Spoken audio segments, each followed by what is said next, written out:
We're live on the scene where a massive manhunt for suspected murderers ended last night. One suspect in that standoff dead, another headed to Florida, but not for vacation. We're live here in West Point at GOP candidate Drew Ferguson's election campaign coverage. Just a few moments ago, he wrapped up a speech saying he had made the runoff. I spoke with the president of Whitewater Express, who says he plans to keep the river flow high so that the river can stay clean and nature can take its course. They just got the tree out. We're hearing from Fire Chief Ricky Shores that the driver in that vehicle has been taken to Midtown Medical Center with significant injuries. Well, as you can see behind me, traffic is starting to pick up here at the height of rush hour. Phil Teresa, we are trucking along here at the McDonald's on Macon Road. Like father, like son, and Xavier Cochran adopted his loving father's jovial personality, but now for the rest of his life, 19-year-old Xavier will now have to move on without his father by his side. Allows law enforcement officers a more relaxed environment in order to hone their skills. This is the game that's stirring buzz all across the Chattahoochee Valley, Pokemon Go. One local church and a former Carver turned NFL running back are coming together to help needy families this Thanksgiving. The city is setting their sights higher. They hope to give a boost to bike friendliness. The Georgia Governor's Office of Highway Safety is predicting a record number of travelers this Thanksgiving weekend. And along with a few other projects in Georgia, that's nearly 10% of the Department of Defense's solar renewable energy. That's right, you heard it from the lion and the mouse. On your side in Columbus, Joe Ripley, WRBL News 3. She loved me unconditionally. Kenneth Belcher was set to marry the love of his life, Megan Smith. That is until an alleged drunk driver crashed into Smith's car, splitting an unbreakable bond.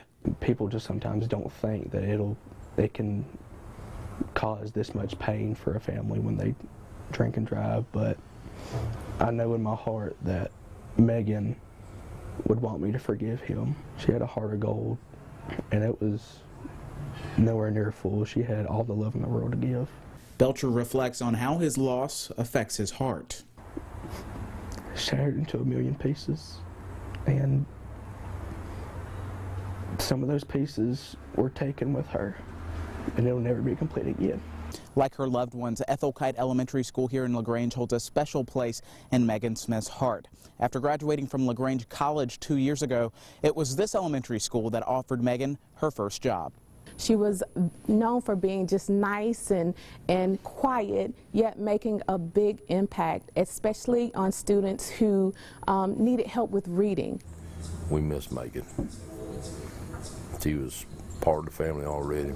Belcher singled out one of the gifts he gave his bride-to-be for her birthday, an angel with a broken wing. It will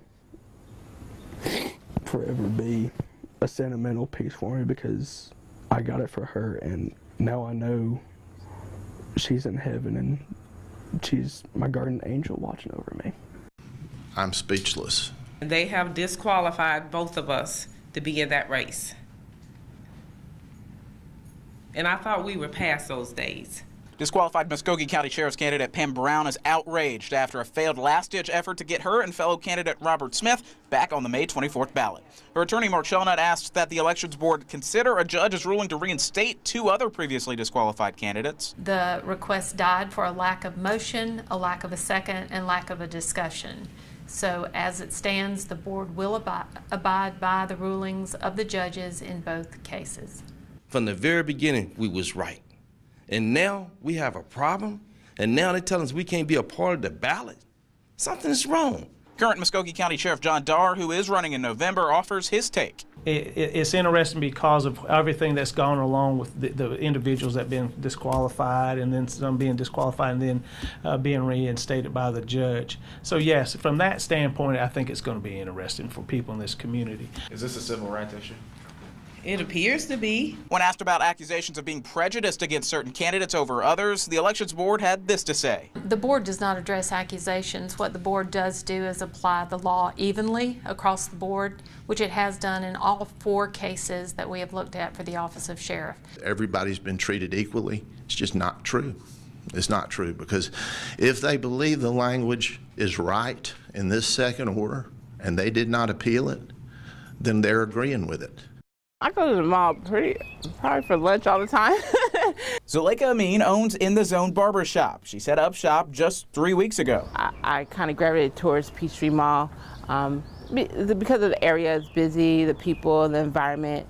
And while those reasons are a plus for business, they could also bring unwanted consequences. In the past 3 months, 3 separate shootings, including 1 murder, all at the mall. It kind of made me a little frightened, you know, because I do have a kid, and I'm, you know, very adamant about making sure his safety is safe, especially when we go out and about, especially around the mall area. President and CEO of the Greater Columbus Chamber of Commerce, Brian Anderson, says he is hearing negative comments about the latest incident at Peachtree Mall. A lot of community people I've talked to in the last few days have concerns about the fact that places that are supposed to be safe, some incidences have occurred. Anderson shares some suggestions he's heard. Putting an actual police precinct, you know, in the mall. I mean, that's certainly a proactive response. The question is, do you also now signal there's a bigger problem? Major J.D. Hawk says any large place where people gather, like a mall, a church, or even a sporting event, can harbor crime. You know, they've been in talks, but has any action been done? They're doing additional things that I can't get into.